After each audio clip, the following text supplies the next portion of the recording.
Graça e paz. Hoje continuamos a falar sobre princípios para estudar a Bíblia.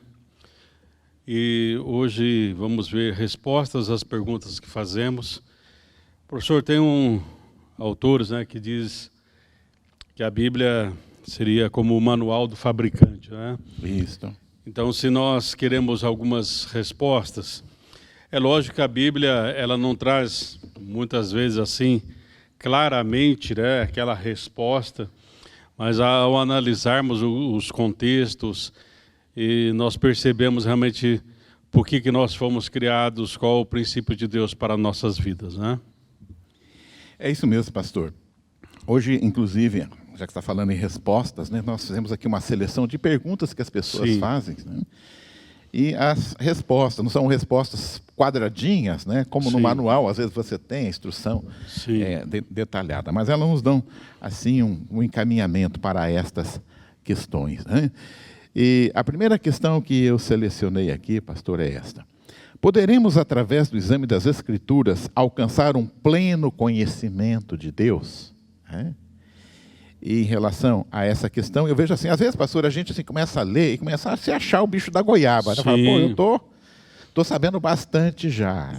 Mas como é que Deus vê a gente, e essa nossa tentativa de entender o infinito? Nós somos finitos e, ao lermos a palavra, estamos tentando entender a infinitude que é Deus. Certo. E nós temos uma passagem. E eu acho assim, quando você tem uma pergunta e tem uma passagem bíblica que dá uma resposta, é a melhor resposta que você pode dar. Então, o que Deus diz para aquele que fala, olha, eu acho que já estou sabendo tudo, estou me achando o bicho da goiaba, A resposta de Deus está lá em Isaías, capítulo 55, versículos 8 e 9. Ele diz assim: porque os meus pensamentos não são os vossos pensamentos, nem os vossos caminhos os meus caminhos, diz o Senhor. Porque assim como os céus são mais altos do que a terra, assim são os meus caminhos mais altos do que os vossos caminhos, e os meus pensamentos mais altos do que os vossos pensamentos. Voltando ao bicho da goiaba, pastor, eu já tive essa experiência. Assim, eu quando começo a comer goiaba, eu só começo a ver bichinho a partir da 10ª goiaba, sabe? Até a 9ª eu não vejo bichinho. Mas é interessante que essa expressão ela tem uma certa lógica, porque o bichinho, ele parece que está assim, cheio de vida, E aí você olha para aquilo, hoje eu sei que aquilo, na verdade, é uma larva de mosca, Então a condição dele é pior do que as pessoas imaginam, Mas eu imagino assim que quando Deus olha para nós e esse nosso planetinha, que a gente está querendo o bicho da goiaba ali, Ou seja, a goiaba acha que o bicho da goiaba acha que aquela goiaba é o mundo, E nós, às vezes, acho que a gente pensa assim também. Mas Deus, quer dizer, olhando para nós, É lógico que se Ele fez esse mundo, fez esse universo com toda a complexidade, não vai dar para nós entendermos a Deus. Com certeza. Até tem um teólogo, professor, que diz assim, quando você pensar que Deus é um, Deus já é outro. No sentido assim de que nós não vamos conseguir compreender todas as coisas. Por isso, nós temos que conhecer, como diz a palavra, e prosseguir no conhecimento do Senhor. Porque nós não vamos esgotar todo o conhecimento de Deus, isso só para a eternidade, mas nós podemos conhecer alguns princípios de Deus, alguns pensamentos de Deus, alguma forma de agir de Deus, Eu acho que nesse caminhar, pastor, eu entendo assim, às vezes tem a impressão que Deus está mudando, mas é nós que estamos mudando. Deus é o mesmo, mas nós vamos aprendendo mais, dá a impressão que Ele está mudando, não é Ele que está mudando, é nós que estamos melhorando a compreensão dele. Ali no livro de Eclesiastes, na Bíblia Nova Tradução Linguagem de hoje, o Salomão escreve e diz o seguinte: tudo que Deus fez é perfeito, nós é que complicamos tudo. Isso é verdade.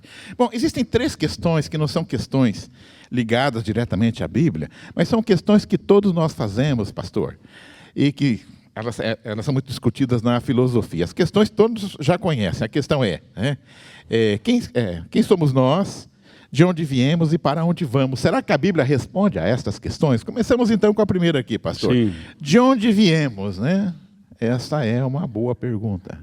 Então aqui nós temos, professor, realmente o princípio da criação. Então, quem nós somos, Primeira coisa, antes de toda aquela questão da criação como pessoa física e tal, nós somos alvos do amor de Deus. Deus nos criou para se relacionar conosco, né? Então, mais do que nós entendermos a estrutura como nós fomos criados, há um propósito para o qual nós fomos criados. Então, nós viemos de Deus e nós só nos completamos quando estamos num relacionamento com esse Deus que nos criou para se relacionar conosco, né? A outra pergunta é de onde viemos, né? Na verdade, as perguntas estão muito ligadas, né? Eu entendo assim, pastor, de onde viemos. Gênesis capítulo 1 e 2 fala de onde nós viemos. Quer dizer, nós somos criaturas criadas por um Deus amoroso. Estando agora, né, já respondendo a anterior novamente, nós fomos criados por um Deus amoroso, mas houve um pecado lá, né?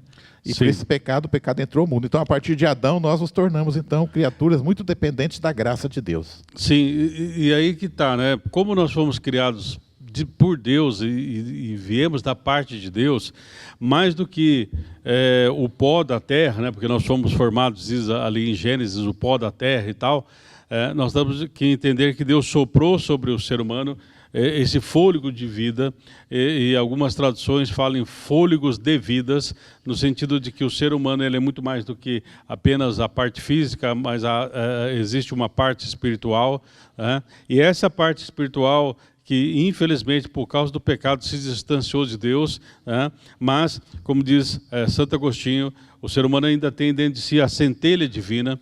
Então, quando nós permitimos o soprar do Senhor novamente nas nossas vidas, essa chama volta a acender, e aí então nós começamos a entender que a vida tem um propósito muito maior do que nós simplesmente levantarmos todos os dias e fazermos as nossas atividades, enfim, mas nós fomos criados para algo grandioso, ou seja, estarmos em relacionamento com o Deus, o Criador de todo esse universo. E construir esse relacionamento é importante porque ajuda a nos responder a próxima questão, né, que é das três. Quer dizer, de onde viemos, quem somos nós e para onde vamos, né?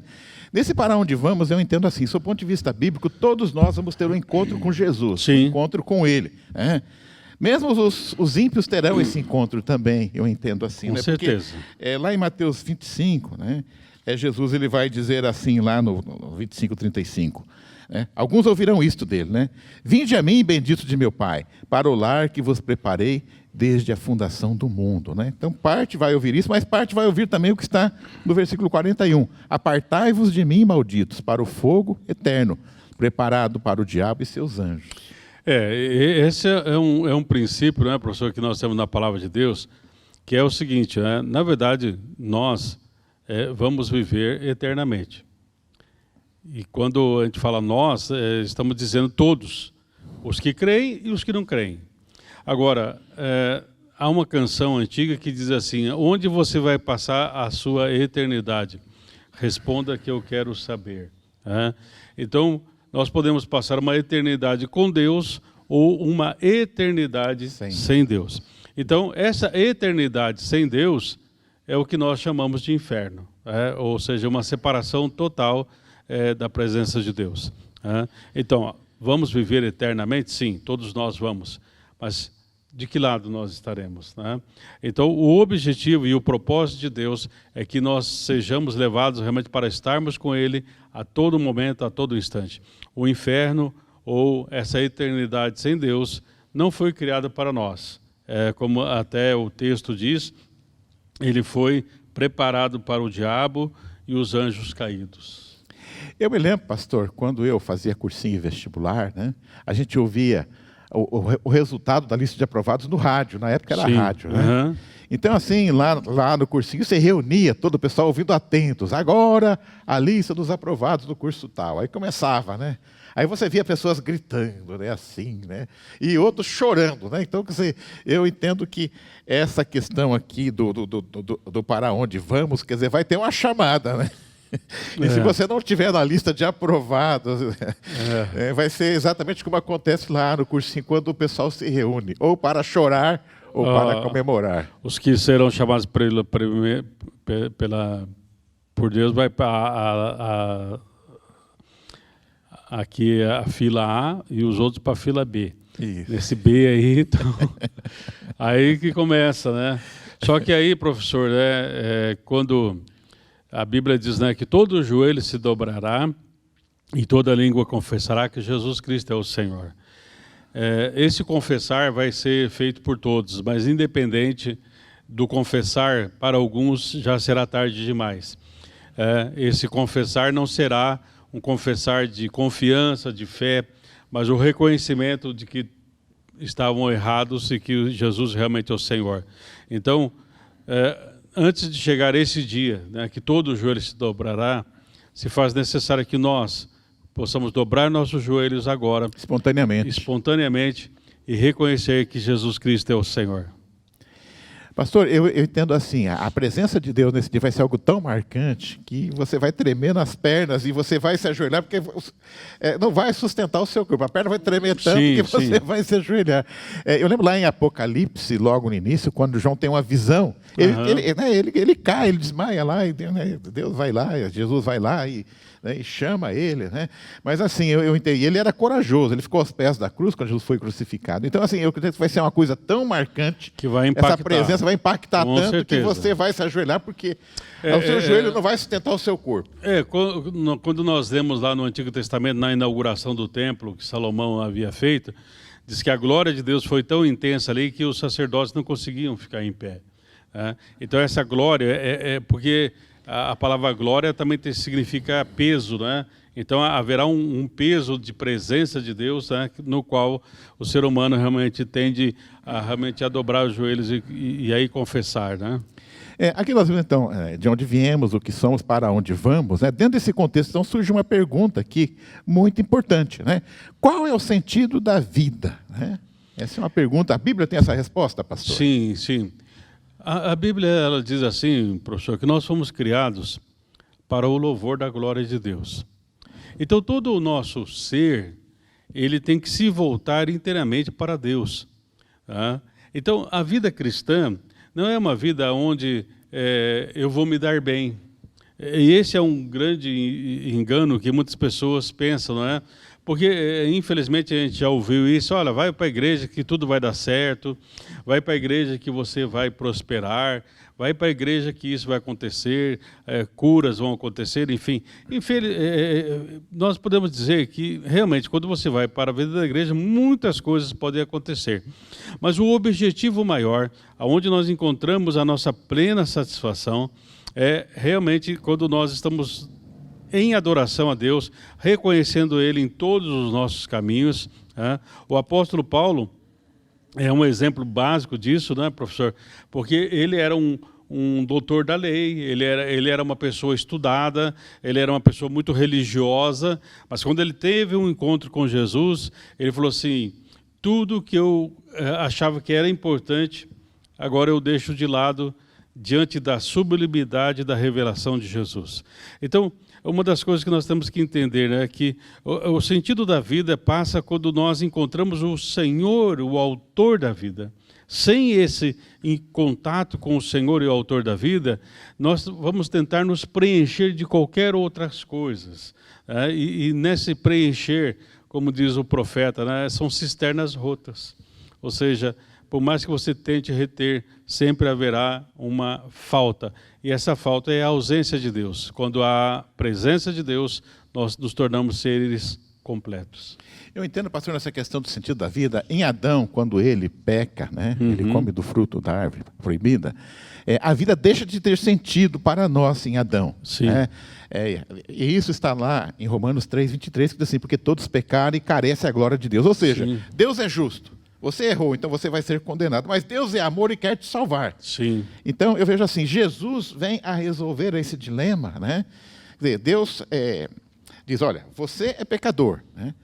E eu sou justo, né? Então, para resolver esse dilema entre aplicar a justiça e libertar por amor, ele envia o seu Filho ao mundo, né? Então, eu vejo que o sentido da vida é dado por Jesus ao morrer na cruz por nós, como está em João 3,16, porque Deus amou o mundo de tal maneira que deu o seu Filho para que todo que nele crê não pereça, mas tenha a vida eterna. Então, em Jesus, nós temos o resgate do sentido da vida. Com certeza, né, professor? Por isso que, quando fala que Jesus veio para nos dar vida e vida com abundância, né, até se usa a expressão, né, alguns pronunciam como Zoé, Zoé, enfim, né, é uma palavra grega para designar vida.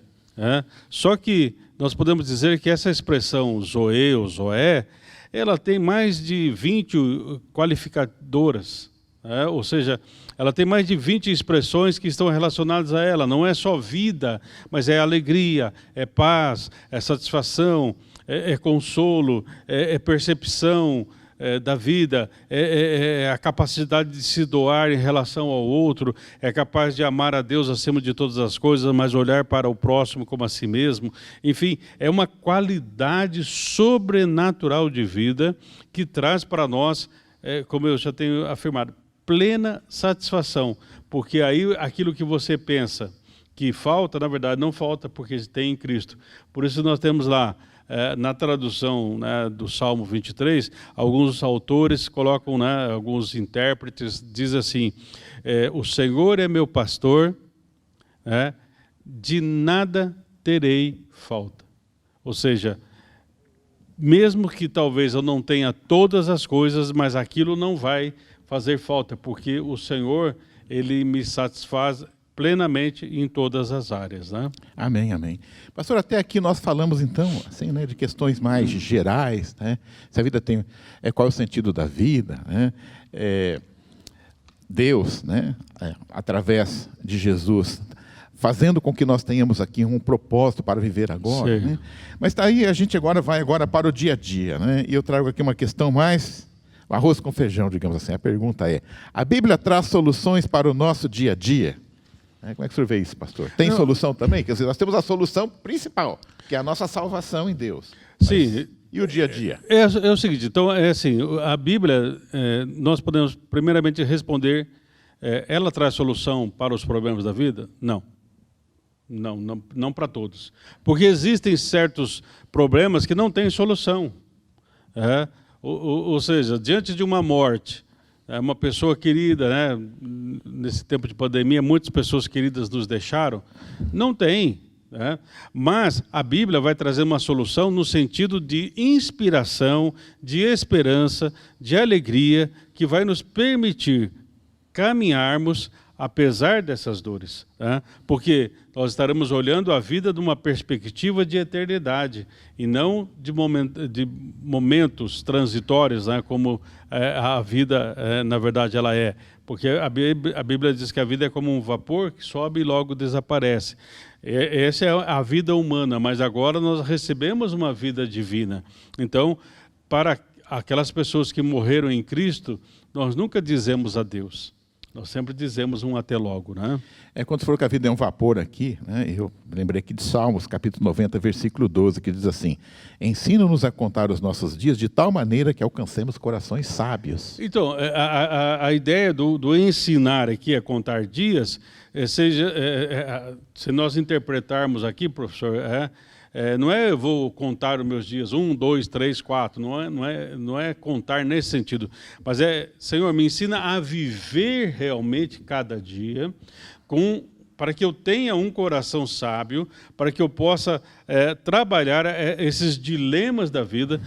Os dilemas são coisas que nos apertam, vamos usar essa expressão, o dilema é algo que aperta o coração. Então, como que eu posso lidar com esses dilemas da vida, né? Então, o Senhor vai me dar sabedoria para dia a dia eu lidar com as coisas. Não fiqueis ansiosos acerca de coisa alguma, nós lemos no texto passado, mas dia a dia, o Senhor nos dá e provê para nós aquilo que é necessário. Deus não vai satisfazer minhas necessidades sentidas, eu sinto isso, eu sinto aquilo, mas as minhas necessidades reais, essas sim vão ser supridas, né? Pastor, aqui é fácil a gente ver defeito nos outros. Eu conheço muitas pessoas que leem a Bíblia, sim, não estão preocupados com a questão da salvação, com o propósito da vida, mas estão procurando realmente assim encontrar soluções para o seu dia a dia. Isso. E há uma advertência de Paulo aqui que é muito importante, está em 1 Coríntios capítulo 15, versículo 19, que diz assim, se esperarmos em Cristo só nesta vida, somos os mais miseráveis de todos os homens. Então, por isso que eu falo assim, né, professor, parece soar num primeiro momento uma heresia, mas a Bíblia não vai trazer a solução ou resolução. Até uma das afirmações que eu sempre digo é assim, oração não é resolução de problemas. Porque muitas vezes você pode orar, Paulo orou 3 vezes, não foi atendido, era um mensageiro de Satanás, era um espinho na carne, ele não foi atendido, mas no momento da oração, a presença de Deus foi tão intensa e Paulo aprendeu que a graça de Deus era suficiente. Pastor, bom, aí eu acho que bate muito. A gente não sabe o que as pessoas estão lendo na Bíblia, o que estão procurando. Sim. Mas nos pedidos de oração, eu tenho observado, sem querer criticar, que 95% dos pedidos de oração são questões cotidianas. Eu estou com problema financeiro. Eu estou com uma dor aqui no meu cotovelo. Quer dizer, isso também, mas assim, é muito raro você ver um pedido de oração assim, vamos orar por um avivamento, vamos orar, né, para que os bancos da igreja que estão vazios se encham, vamos orar para que as pessoas se interessem mais pela Bíblia. Que estão se perdendo, tudo o dia a dia, né? Então, sim, a gente vê que as pessoas, nos pedidos de oração, elas estão vivendo o dia a dia. Acho que algumas coisas elas até têm vergonha de pedir, mas que fica implícito em alguns pedidos de oração também. Não que a gente não possa pedir, pode pedir, mas verifique. Será que não estamos sendo egoístas? Será que nós não queremos que Deus resolva problemas ao invés de usarmos o momento da oração para termos mais intimidade com Deus? Porque mesmo que não haja solução para aquele problema, porque muitas vezes não haverá, nós vamos aprender que a graça de Deus é suficiente e vamos prosseguir na nossa caminhada. Mais uma pergunta interessante aqui, pastor, né? A pergunta é, devemos crer na Bíblia ou no Deus da Bíblia? Qual dos dois que eu devo crer? Na Bíblia ou no Deus da Bíblia? A resposta, né, professora, ela é assim, né? Nós cremos em Deus. E por crermos em Deus, nós cremos que a Bíblia é uma inspiração de Deus. Tá? Porque muitas vezes, porque assim, se eu creio em Deus, eu tenho que crer na palavra desse Deus. Agora, se eu não creio na palavra, como que eu vou crer em Deus? E se eu creio em Deus, como que eu não creio na palavra? Então, eu creio que essas duas coisas devem caminhar juntas. Apesar de que, muitas vezes, né, por falta de estudo, por falta de conhecimento, por falta de comunicação, de diálogo, muitas vezes vemos pessoas dizendo que a Bíblia tem erros, que a Bíblia tem isso, a Bíblia tem aquilo outro. Né? Por isso, nós precisamos estudar a Bíblia em comunidade, juntos, e aí então nós vamos ver que realmente Deus não é um Deus de confusão. Né? Uma outra pergunta, pastor. Podemos ser transformados se criarmos um relacionamento com a Bíblia? Eu posso criar um relacionamento com a Bíblia? Podemos sim, no sentido assim, professor, aquele texto, né, de João, até o senhor mencionou num outro momento que Jesus ele indaga, né, os fariseus e fala assim, vocês examinam as Escrituras porque vocês cuidais ter nelas a vida eterna. Mas são elas que testificam de mim. Então, a partir do momento que eu começar a olhar a Bíblia, não apenas como uma literatura, ou um texto sagrado, ou um texto para alguns entendidos, mas entender a palavra de Deus como revelação do próprio Deus, essa palavra pode ser transformada, pode transformar corações, sim. Nós temos visto isso. Há um mistério nisso, né? Pessoas que estão, né, o senhor falou dos Gideões da vez passada, pessoas que receberam um Novo Testamento, ou na prisão, ou no hotel, bordel, ou, não importa, a palavra estava lá e a pessoa pega aquela palavra, ela abre ali e o Espírito revela Jesus, revela Deus para aquele coração e aquela palavra se torna viva e eficaz, aí é uma transformação, porque não a letra em si, mas o Espírito, ou seja, porque a palavra é de Deus, e essa palavra de Deus gera transformação. Amém, pastor, amém. Eu creio no Deus que está na Bíblia, pastor. Sim. Outra pergunta aqui, né, que me chegou. A Bíblia é a única fonte de conhecimento de Deus? Está tudo aqui, só está aqui? Não, aqui, se nós falássemos que está tudo aqui, né, professor? Como que Deus é infinito se está tudo aqui? Né? Aqui está uma pincelada realmente de princípios e preceitos da lei de Deus que nós podemos ter. Só que Deus é muito maior do que tudo que está escrito aqui. Tanto no livro de João mesmo, né, o comentarista diz, olha, se fôssemos escrever tudo que Jesus fez e tal, palavra por palavra, gesto por gesto, não caberia. É o último versículo do Evangelho de João. Não caberia em todos os livros, né? A própria Bíblia fala que ela não é só ela a fonte de Deus, porque eu encontrei aqui em Salmos, capítulo 19, versículo 1, diz assim, os céus proclamam a glória de Deus e o firmamento anuncia a obra das suas mãos. Então, o próprio céu é uma revelação de Deus. Sim, as estrelas, por a isso que natureza. eu tenho que estar atento, né, ao falar de Deus. Deus fala de muitas formas, de muitas maneiras, e ultimamente, diz lá em Hebreus, ele fala através de Jesus. Então, eu tenho que procurar ter um ouvido afinado para ouvir o Senhor. Mais uma pergunta, pastor. A Bíblia é a palavra de Deus ou contém a palavra de Deus? Eu creio que as duas coisas, né, professor? Porque a Bíblia, como nós falamos, ela é a palavra de Deus e ela contém a palavra de Deus. Embora muitos, nós vemos, né, textos que é bem claro, ó, e disse Deus, tal, né? E aí tem textos lá que vem Samuel falando, vem Paulo falando, vem lá Nicodemos falando, enfim, mas nós entendemos que tudo isso é uma inspiração de Deus. Amém. Outra pergunta.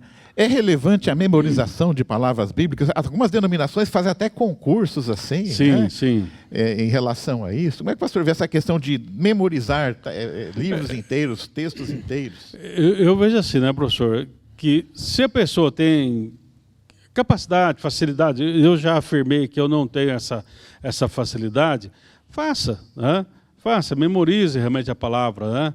Mas que você, mais do que memorizar, você possa viver aquela palavra, né? Porque muitas vezes você talvez não saiba aonde é o versículo, em qual livro que é, mas o princípio que aquele texto diz, você está vivendo. Isso é importante, essa é a prática, né, professor? Pastor, eu já vi pessoas dizerem assim, olha, lê a Bíblia, eu não leio, eu estou com a Bíblia e não abro, mas eu oro muito. O que o senhor diz para pessoa que não lê a Bíblia e que só ora? Não, são duas coisas, né, que é importante, né, a leitura da palavra e a oração. São duas coisas, porque muitas vezes essas orações, né, professor, que nós falamos que são orações egoístas, são orações que não passam pelo crivo da palavra. Por isso que Tiago fala, né, vocês oram, pedem a Deus e não recebem porque pedem mal. Mas lá em 1 João diz, se eu orar de acordo com a palavra de Deus, tal, Deus vai me atender. Então, a minha oração tem que ser dentro dos princípios de Deus, porque muitas vezes eu estou pedindo coisas que são até contrárias ou não são concebíveis, né, diante da palavra de Deus. Pastor, eu tenho aqui muitas perguntas ainda, mas eu vou deixar para a próxima semana, então.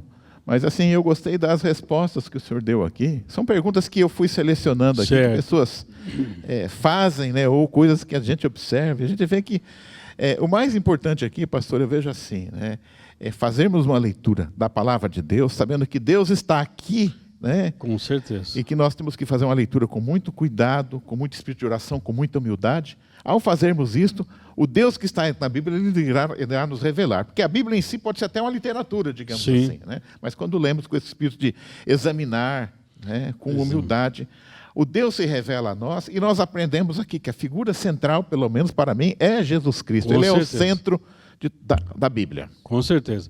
Por isso, ore, leia a palavra e creia. E com certeza isso vai fazer uma grande diferença na sua vida cristã, não só para você, mas vai também abençoar outras pessoas. Amém.